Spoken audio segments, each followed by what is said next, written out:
Sige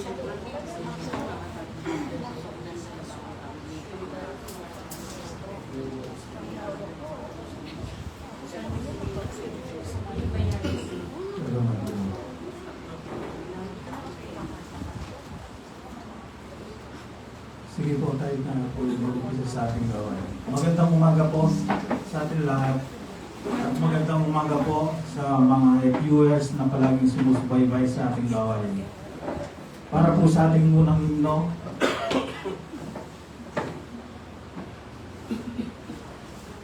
Gloria sa Kanya.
Lord, kami naman po makalagok na kamdam ka rin ang salita.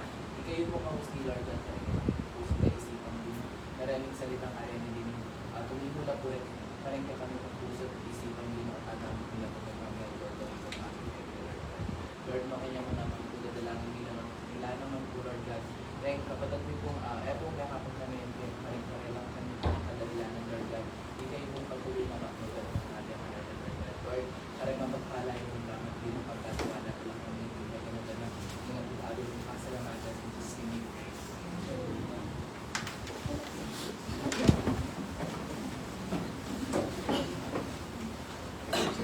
At ngayon po ay makakarinig tayo ng tanging bilang.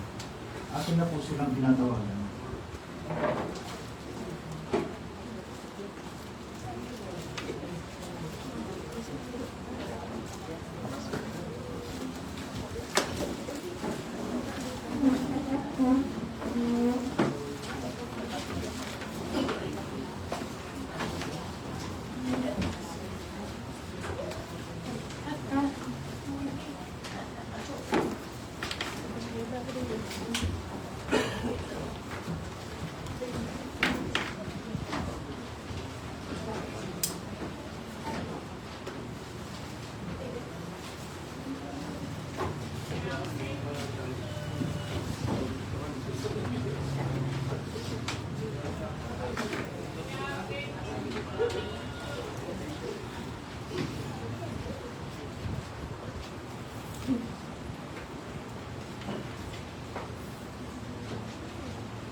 Everybody ought to breathe. Everybody ought to breathe. Our soul to lead. Everybody ought to sing. Everybody ought to sing. Everybody ought to sing. God praises to Him.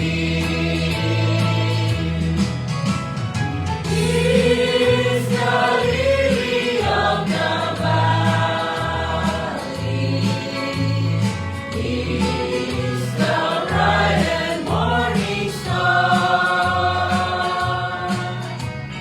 He's the fairest of 10,000. Everybody ought to know. Iligtas ang kanyang buhay ay mawawalan nito.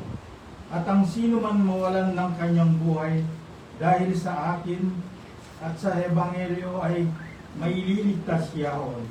Sa verse 26 po, sapagkat ano ang mapapakinabang ng tao na kamakamtan ang buong sanglibutan at mapapahamak ang kanyang buhay.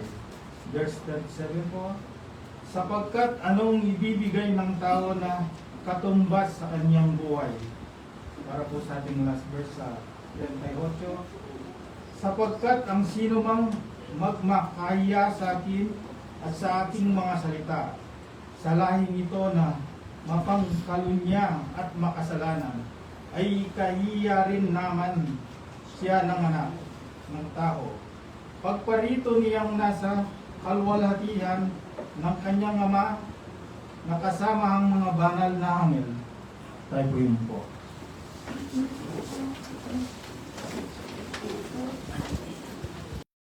Sipan para sa ating tagapagsalita sa mga ganito ang ating kapatid na si Brother Renato David. At meron po silang special number.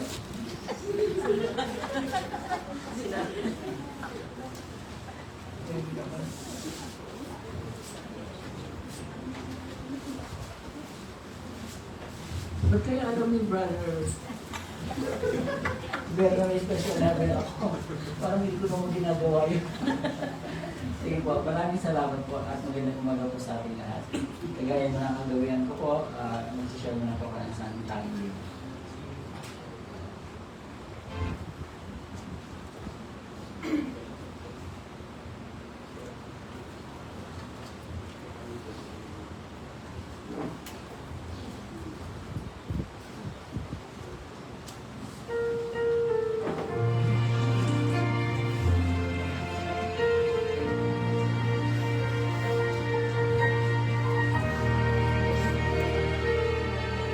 Could it be that up in heaven, God is sitting on his throne, and is awaiting another sinner who will soon become his own? Years of wasted living and years of toil and strife are just about to be over as we receive the gift of life. Go sound the horn, strikes up the choir. A sinner is saved, saved from the fire. No more in darkness, is received my son. All heavens rejoicing, that's the value of one.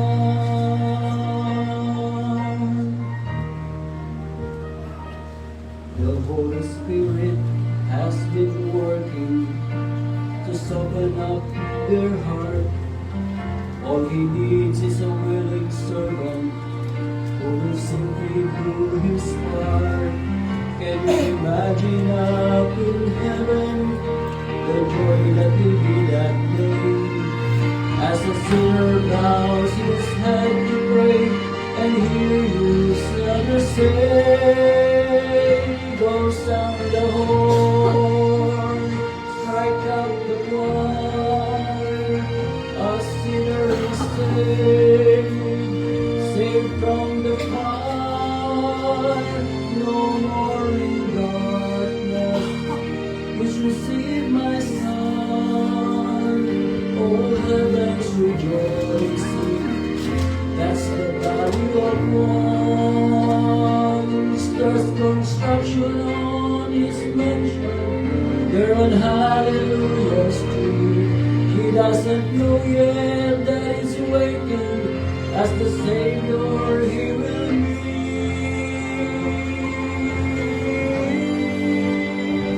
Go sound the horn, strike out the choir. A sinner is saved, saved from the fire. No more in darkness, he's received my son. All heavens rejoicing, that's the value of one.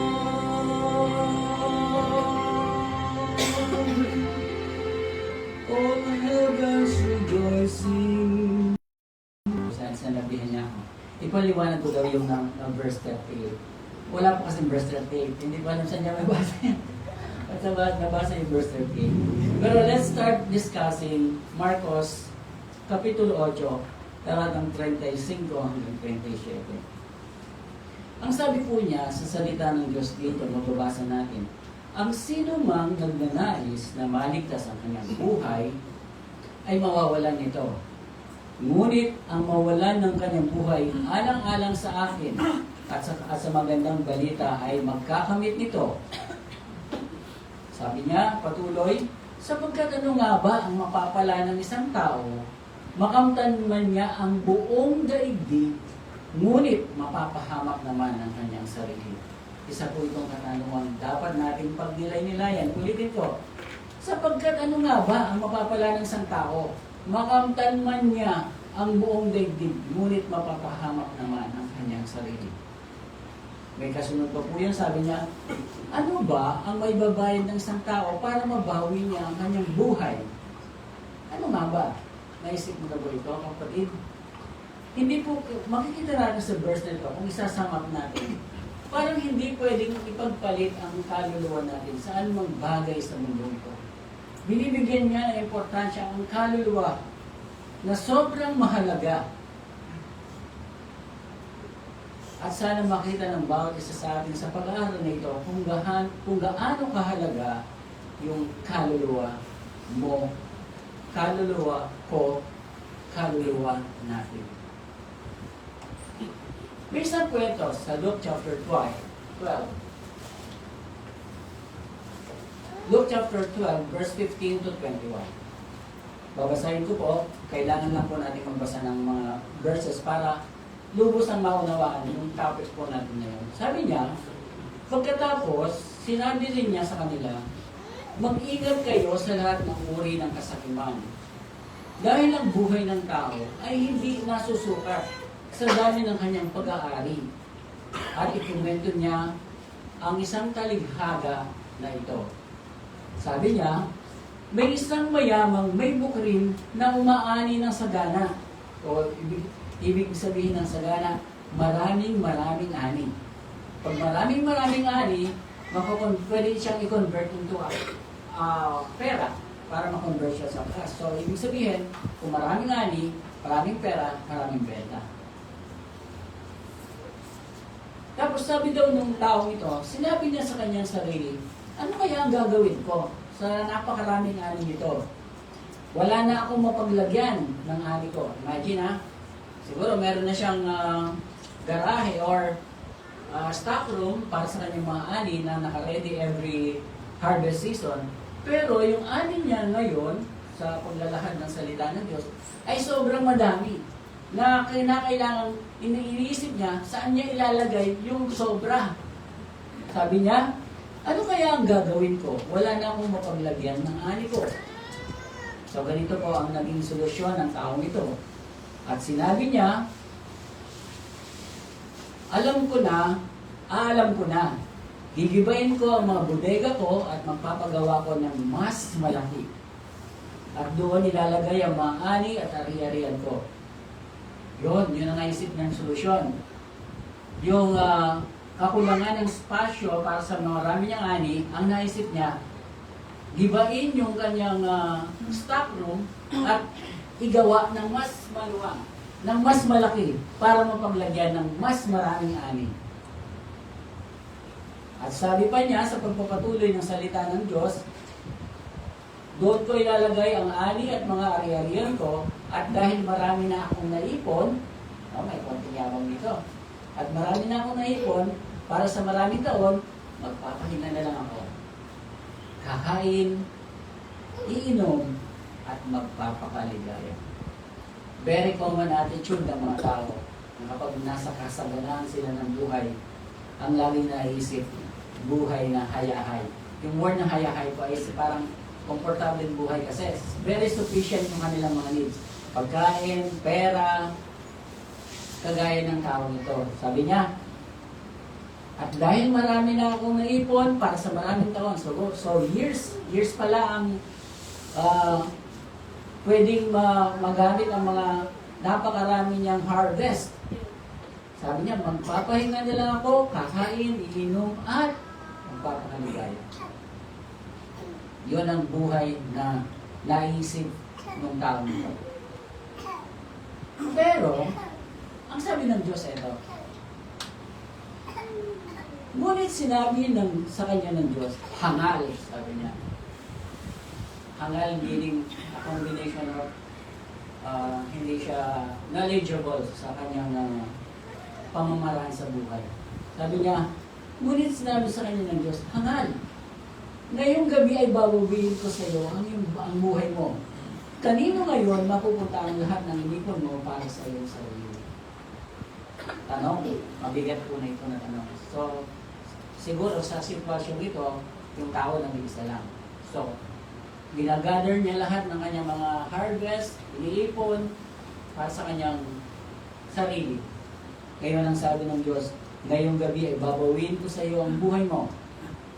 Kanino ngayon mapupunta ang inipon mo para sa iyong sarili? Yun ang tanong sa kanya. Tapos, Ganyan ang mangyayari sa taong nagpapayaman sa sarili, ngunit mahirap sa paningin ng Diyos. Gusto ko yung ibalik doon sa sinabi ng Diyos na hindi sukatan ang kayamanan ng isang pagkatao. So dito makikita natin, although sabi nga, riches in the world can give us a certain degree of security.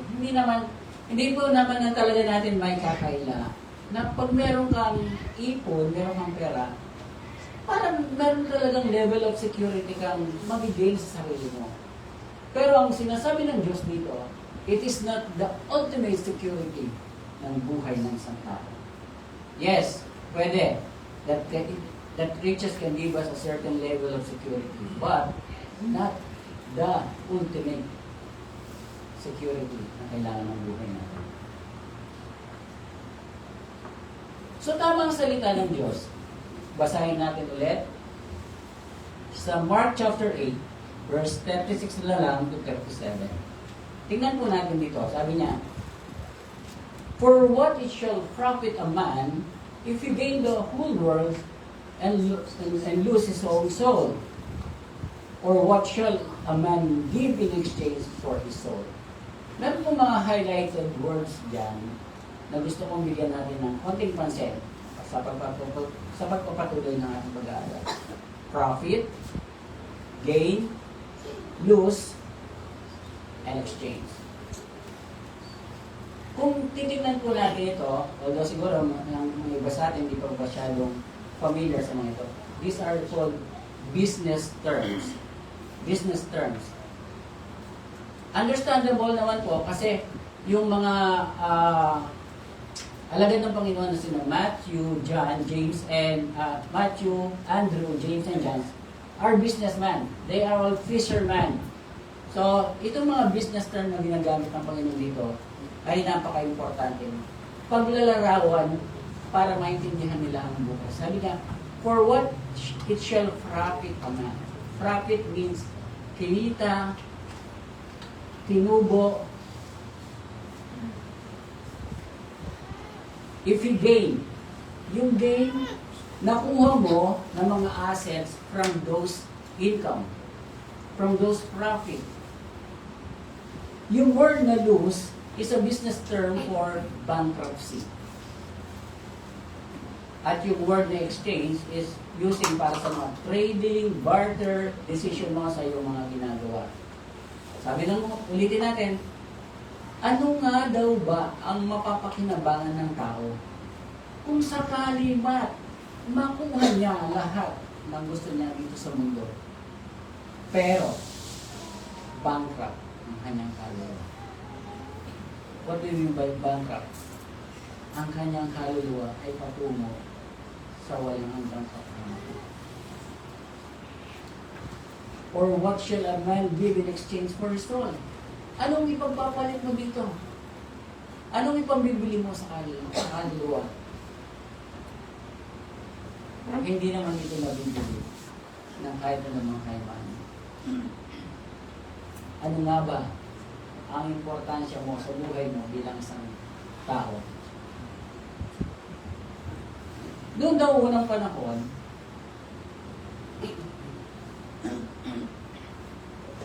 meron daw silang tinatawag na weighing scale. Please, Abet, para lang may ma-demonstrate natin.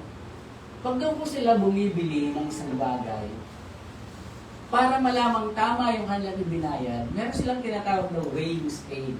O para siyang timbangan, sa simpleng timbangan siya. Yun daw po mga batong ito are merong equivalent amount. Kaya pag nilagay mo yung pera sa kabila, lalagyan nila ng bato. Ng batong itong mga ganito na may equivalent prices, kapag daw nagpumantay, yung mga batong ito, doon sa perang ipinamibili mo, tama ang halaga. Okay na yon, pasado na yon, mabibili mo na yung binibili mo. Sa ganitong kaparanganan, ipinakita ng Diyos kung gaano kahalaga ang soul. Next slide, please. Yan. Pinapakita dito yung medyo maliwanag, yun ang soul ng isang tao, kaluluwa ng isang tao. Doon sa side na yon, makikita natin, ang nakasulat doon, everything in this world. Ano ba yung mga everything in this world? Money, fame, riches, power, lust. Sa pagkukumpara ng Diyos, ipinapakita sa illustration na ito, napaka-valuable ng iyong kaluluwa. That kahit anong dami ng iyong kayamanan, kahit anong dami ng iyong pera, kahit gaano ka pakasikat, kahit gaano ka ka-powerful, hindi ito magiging katumbas kailan pa man ng napakahalaga mo kaluluwa. Kaya nga ang tanong dyan what can a man give in exchange for his soul? Wala. Kahit buong kayamanan mo sa'yo, kahit buong kayamanan ng mundo sa'yo, kasikatan ng buong mundo sa'yo, pera ng mundo sa'yo, kapangyarihan ng buong mundo sa'yo, kaluluwa mo,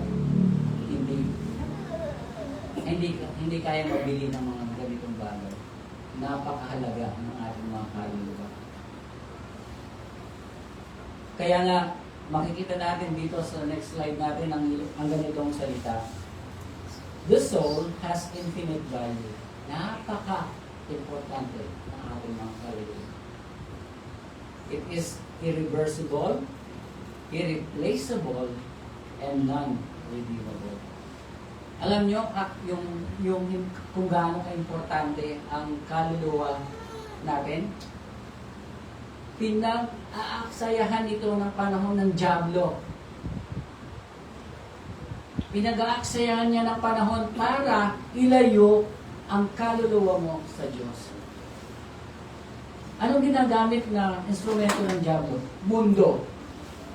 Kayamanan, pera, kapangyarihan. Ito ang kanyang mga ginagamit upang ang iyong valuable soul ay mailayo niya sa Diyos. Pag-aralan natin. Ang sabi ng Hebrews 9 verse 7, bago tayo pumunta sa mga points, sabi niya, itinakda sa mga tao na minsan lamang mamatay at pagkatapos ay paghukom. Isang buhay, isang kamatayan, paghukom. Isang buhay, isang kamatayan, paghukom. Handa na ba ang kaluluwa mo? Pag-aralan po natin, point number 1. Ang mga bagay na dapat natin maintindihan patungkol sa kaluluwa ito. Anong halaga ng kaluluwa ito na ating pinag-aaralan ngayong umaga? Number 1. The soul is our life and true self. Sabi niya, sa Genesis chapter 2 verse 7, pagkatapos ginawa ng Panginoong Yahweh ang tao mula sa labok, hiningahan niya sa ilong at nagkaroon ito ng buhay. So, pagkatapos tayong hulmahin ng Diyos, binigyan niya tayo ng immaterial part. Immaterial, yun yung kaluluwa. Ang totoong tayo, hindi ito nakikita natin. Ang totoong tayo ay yung kaluluwang nasa atin. Yun ang totoong tayo.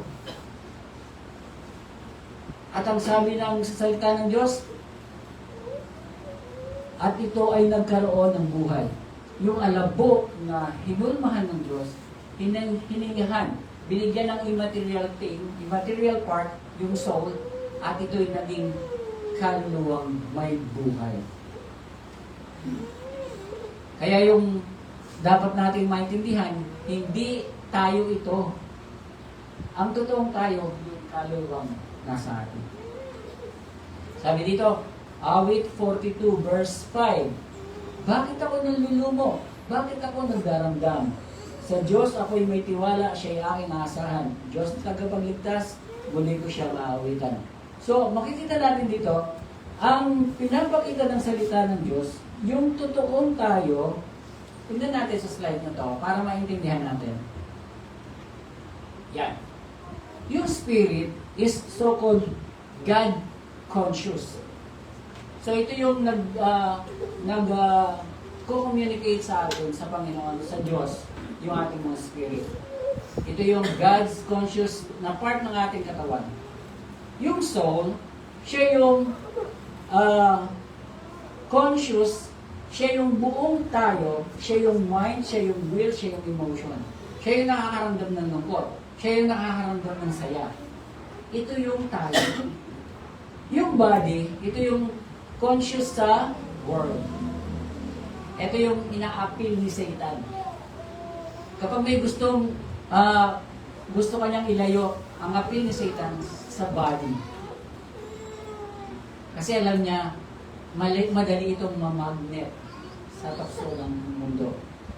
Sa gusto ng mundo. So yung self-consciousness natin is the soul.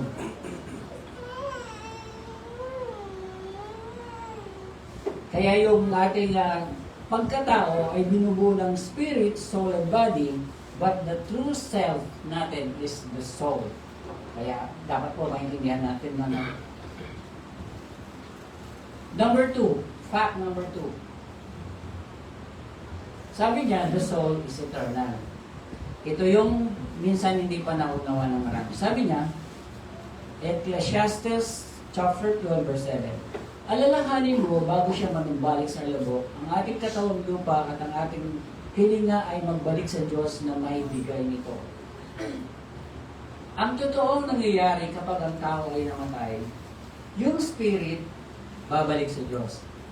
Yung body magbabalik sa dust. Kasi kahit walang dust, yung spirit ay yung soul, yun ang daranas ng eternity. Ito ay destined to be eternal. Hindi po namamatay ang soul. Meron lang siyang destination na pupuntahan kapag kinuha na tayo ng Diyos. Kaya lang, ang masaklap, kapag hindi mo tinanggap ang Panginoong sa Kristo, may experience mo yung eternal death, which is the lake of fire. Pero kapag tinanggap mo ang Panginoong sa Kristo sa iyong buhay, ang kaluluwang yan na eternal ay pupunta sa langit. Minsan nababalitaan natin, meron mga nagsusuicide. Ang dahilan ng marami, para daw maiwasan yung magbigat ng problema na nararanasan nila sa mundo. On the contrary, mali po yun. Mas lalo silang magdurusa kung hindi nila tinanggap ang Panginoong sa Kristo sa kanilang buhay at nagpakamatay sila. Mas lalong magdurusa ang kanilang kaluluwa kasi wala itong kamatayan. Kahit anong gawin mong pagpakamatay sa iyong sarili, hindi mo mapapatay ang kaluluwa. Meron lang siyang pupuntahan. Kaya gayon na lamang ang pagsusumikap natin, ipalaganap ang salita ng Diyos na maunawaan nila na isang araw mamamatay tayo at meron tayong kaluluwang pupunta kung saan natin siya gustong pumunta. Lagi natin hinahamon ang bawat isa, tanggapin ang Panginoon sa Kristo habang may panahon. Kasi yung desisyon mo ngayon ang magdedestina sa iyo kung saan ka pupunta. Kaya kung pwede lang magmakaawa, kung hindi mo pa tinatanggap ang Panginoon, ngayon na. Kasi pag hindi mo siya tinanggap at namatay ka, kawawa ka. Sayang yung mga panahong iniupo mo sa church. Sayang yung mga panahong inilagi mo sa church. Nakikibahagi ka sa gawain ng church. Pero hindi mo pa pala siya tinatanggap sa iyong buhay. Nakakalungkot isipin na pag namatay ka, hindi ka namin kasama. Hindi ka kasama ng mga tumanggap sa Kanya.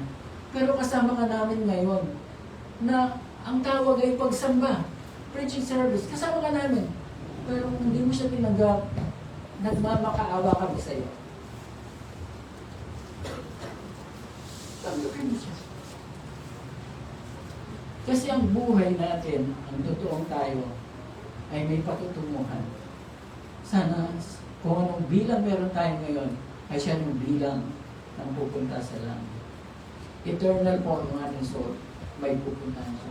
Ihanda po natin ang ating mga kaluluwa.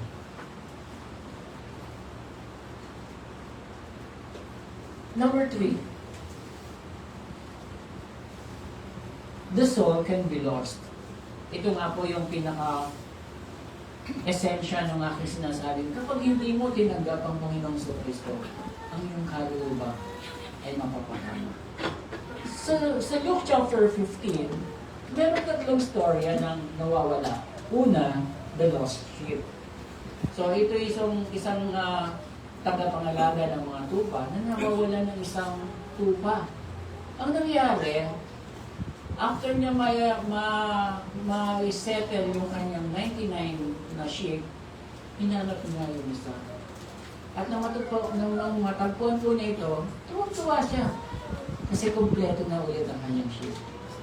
Ang istorya naman ng The Lost Coin, ito ay kwento na sa isang kabahayan, halos binulat-lat niya lahat ng gamit niya sa bahay just to find itong lost coin nito. At sabi ng salita ng Diyos, nakita naman yung lost coin. Then followed by the lost son. Ito very familiar po sa atin to. Madalas ito ginagamit sa illustration ng pagpapakita ng pagmamahal ng Diyos sa tao. So makikita natin sa kwento ng lost son kung gaano yung isang anak nagkaroon ng desire to be separated sa control ng kanyang father. Hiningi ang kanyang para sa kanya, only to find out na sa end ng kanyang pagnanasa ay nagkaroon siya ng maling handling ng kanyang buhay. Kaya nung ma-realize niya na mali ang kanyang ginawa, nagbalik loob siya sa ama. Tinanggap naman as the story stated sa atin na maraming beses. Sabi ng mga ibang Bible scholars, considered to be lost din nga ba yung panganay. Kasi di ba nandun siya sa bahay ng kanyang ama. Pero nagkaroon siya ng envious heart. Nagkaroon siya ng inggit sa kanyang kapatid nung tanggapin uli siya ng kanyang ama. Sabi ng ama, bakit ka naiinggit? Yung lahat naman ng sa akin ay nasa iyo na. Ay nai-enjoy mo na. Kasi sa custom po yata ng mga sinaunang panahon, ang magbe-benefit talaga ng kayamanan after the death ng isang is panganay, parang panganay ang siyang unang makaka-benefit ng mga kayamanan pwede iwanan ng magbibigay ng mana. So sabi ng tatay dito, bakit ka naiinggit? Nasa iyo naman na lahat. Na-enjoy mo na lahat kung anong dapat meron sa bahay na to. While yung kapatid mo ay nagkaroon ng maling desisyon at nagbabalik loob lang. So sa story ng mga lost dito sa chapter 15, may isa silang common na nangyari. Sila lahat ay hinahanap. Sila lahat ay hinanap at natagpuan. Ang kaluluwa mo, hinahanap ng Diyos. Gusto niya itong matagpuan. Gusto niya makilala mo siya sa iyong buhay bilang Diyos at sa iyong buhay. Just like this lost story, tayo din ay nawawala. Kapag nagkamali tayo ng desisyon na hindi unahin ang pagtanggap sa Panginoon bilang Diyos at sarili natin. Please consider accepting that sa buhay mo. Number 4. Dalawa na lang po. The soul is extremely valuable. Ito nga yung sinasabi natin kanina na napaka-importante sapagkat sabi niya, ano nga ba ang mapapala ng isang tao, makamtan man niya ang buong daigdig, ngunit mapapahamak naman ang kanyang sarili. So see, kinukumpare lagi yung gaining of everything sa mundo. Pero lost soul ka. Ang sabi ng Diyos, walang kwenta. Siguro mas magandang kondisyon na habang in-enjoy mo yung abundant blessing ng Diyos, abundant blessings ng Diyos, ay save ka din. Save yung kaluluwa. So while enjoying God's blessing, anytime na kunin ka niya, save ka because you accepted the Lord as your personal Savior. Napakahalaga. Pinapakita sa mga salita ng Diyos kung gaano kahalaga ang pagmamahal niya sa kaluluwa mo. John 3:16, sapagkat gayon na lamang pagsita ng Diyos na ibinigay niya ang kanyang bugtong na anak. Yung buhay na, yung kaluluwa na ito, ay pinaglaanan ng Diyos ng kanyang buhay. Pinaglaanan ng Diyos ng kanyang bugtong na anak. Bakit? Para ang kaluluwa mo na napaka-importante ay maligtas. Para hindi ka mapunta sa impyerno. Kaya napakahalaga mga kapatid, mga nakikinig ngayong umaga, tanggapin ang Panginoon sa ating buhay bilang Diyos at sarili ng Diyos. Sabi niya, basahin din natin yung Lucas chapter 15 verse 10, sinasabi ko sa inyo, gayon din ang kagalangan ng mga anghel ng Diyos dahil sa isang makasalanang tumatalikod sa sanlibutan. Na-mention kanina sa song, angels rejoicing. That's the value of man. Napakahalaga ng iyong kaluluwa. Ganon kahalaga. Na kahit ikaw lang, na hindi pa tumanggap sa Kanya, tatanggap ngayon, buong kalangitan magdiriwang dahil sa iyo natatanggap sa Kanya bilang Diyos at Panginoon ng buhay. Ganon. Ganon ka-importante ang kaluluwa natin, ang kaluluwa mo sa Diyos. And last, ito po yung magbuhat kanina, binibigyan ko lang yung pasos dahil ito ay totoo. Our soul needs salvation. Ito yung pinaka-bukod ng pag-aaral na ito. Yung importance ng soul, kailangan niya ang tagapagligtas. Yung importance ng soul, kailangan siyang maging ligtas. Ang sabi ng salita ng Diyos, salvation is today. Ngayon, kung narinig mo ngayon at naunawaan mo kung bakit kailangan mo ng salvation, tanggapin mo na siya. Sayang ang pagkakataon. Sayang ang pagkakataon. Sabi niya sa Romans 6:23, sapagkat kamatayan ang kabayaran ng kasalanan, ngunit ang walang bayad ng kaloob ng Diyos ay buhay na walang hanggan sa pamamagitan ni Kristo Jesus na ating Panginoon. See, kung gaano tayo kamahal ng Diyos, He paid the price. Kinamatayan niya yung dapat sanay tayo ang makaranas. Pero ginawa na niya, ang gusto lang niya, tanggapin mo siya sa iyong buhay bilang Diyos at sa iyong pagkaligtas. At bilang panghuli, gusto kong iwan sa inyo ang mga salitang ito. Sabi niya,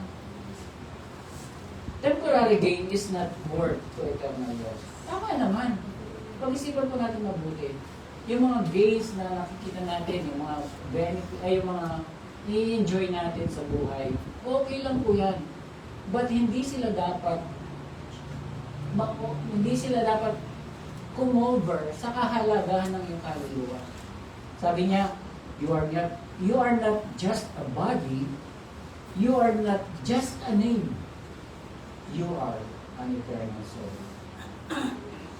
Kaluluwa ka na may pupuntahan. Napaka-importante ng iyong kaluluwa sa Diyos. And your soul is worth more than anything that this world could offer. Ang sabi niya, and trust it to the Lord. Tayo po na lang. Dakila naman namin Diyos, salamat po sa power ng iyong mga salita. At dalangin po namin ang mga salita may mangusap sa puso ng bawat isa dahil napakahalaga po ng isang kaluluwa natatanggap sa inyo bilang Diyos sa sarili ng pagkaligtas. Napakahalaga na ang bawat isa sana nandito ngayon ang tumanggap na sa iyo bilang Diyos at sarili ng pagkaligtas. Kung hindi pa po, kausapin mo po siya, Lord. Maawa ka po. Sana umuwi siyang may payapa ng puso dahil nakilala ka niya sa kanyang buhay bilang Diyos sa sarili ko ng pagkaligtas. Salamat po sa pagbibigay mo sa amin ng privilege na makapag-aral ng ganito ay importante minsan. Salamat po sa pangalan ko ng Panginoon Jesus.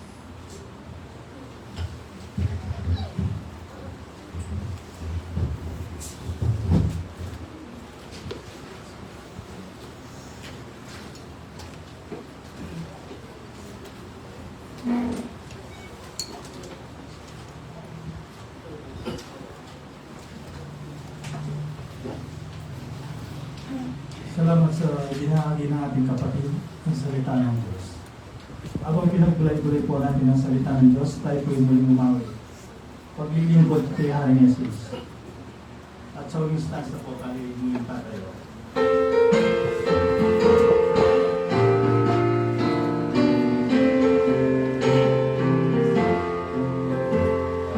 Maligaya kay Haring Jesus, maligayang paglilingkod, mapayapa at galak akong lubos.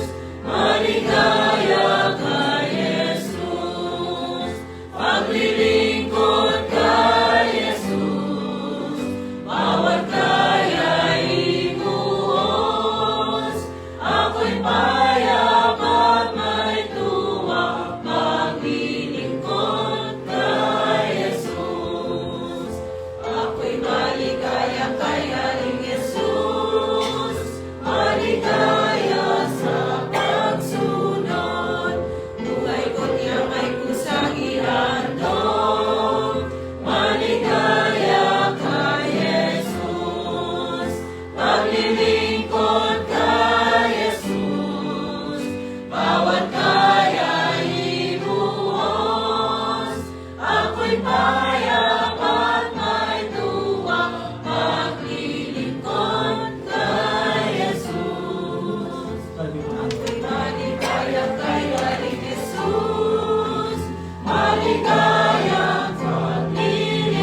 Pangunahin po tayo ni Brother Jim Mercado. Maraming salamat sa oras na binigay mo sa amin para magkaroon ng iyong salita. Salamat naman sa napakagandang mensahe na binigay mo sa amin.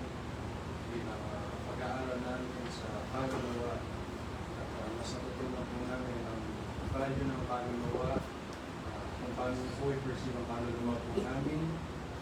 At mas naging importante din po, nagpakita yung importansya din po kung ano ang kaluluwa sa mga mahal po namin sa buhay na binibigyan namin ng pinapayag po namin ng mensahe niyo po.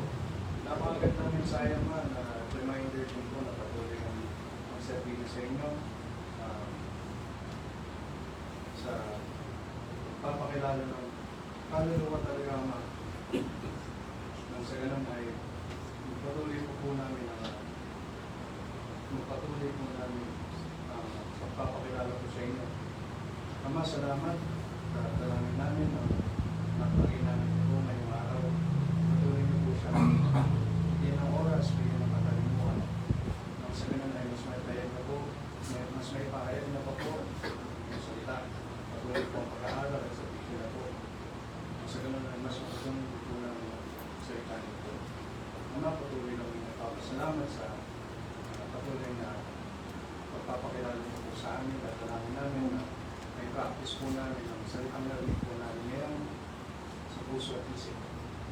Mas nakilala po namin kayo, mas nakilala po namin ang mga tao na Ama, na pinakausap niyo po, na ginagamit niyo po kaming instrumento para mapakilala po kayo sa kanila. Kaya dalangin namin naman patuloy po serve at makilala pa po kayo at nagpapasalamat po sa napakaganda ng mensahe, sa video at dalangin namin naman sa mga sumusunod na oras, sa potluck po, sa prayer meeting naman, kaya po ang maging sentro at samahan niyo po kami. Ma'am, muli napapasalamat po sa napakaganda ng oras na binigay sa amin. Patuloy po namin yung pinupuli at pinapit po namin ang dalangin namin sa pangalan ni Jesus.